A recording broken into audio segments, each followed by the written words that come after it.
সবাইকে আমার নতুন ভিডিওতে অনেক অনেক স্বাগতম। আজকে আমি যে বিষয়টা নিয়ে আলোচনা করবো সেটা হচ্ছে নারী ও শিশু নির্যাতন দমন আইন 2002। সেটা 2003 সালে সংশোধন হয়। তো কোনো নারী যদি নির্যাতনের শিকার হয় তার ফ্যামিলি দ্বারা অথবা তার স্বামী দ্বারা, তাহলে উনি নারী ও শিশু নির্যাতন দমন আইনের 11 ধারা অনুসারে মামলা করতে পারবেন। 11 3টা গ্রাউন্ড আছে, 3টা গ্রাউন্ডে বিভিন্ন ধাপ আছে। এই ধাপ অনুসারে তিনি মামলা করতে পারবেন।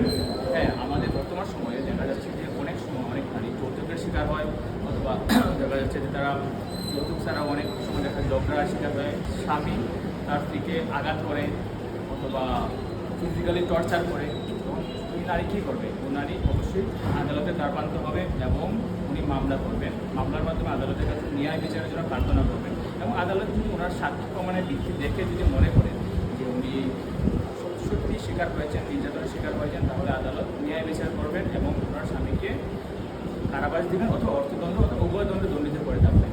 আমি বলবো যে নারী যে শিকার হন বা নির্যাতনের শিকার হন অথবা তার পরিবারের মাধ্যমে যদি কোনো নারী শিকার হন, তাহলে অবশ্যই উনি আদালতে দ্বারপ্রান্ত হবেন এবং আইনের আশ্রয় নেবেন। আইন ওনাকে নিরাপত্তা দিতে বাধ্য থাকবে।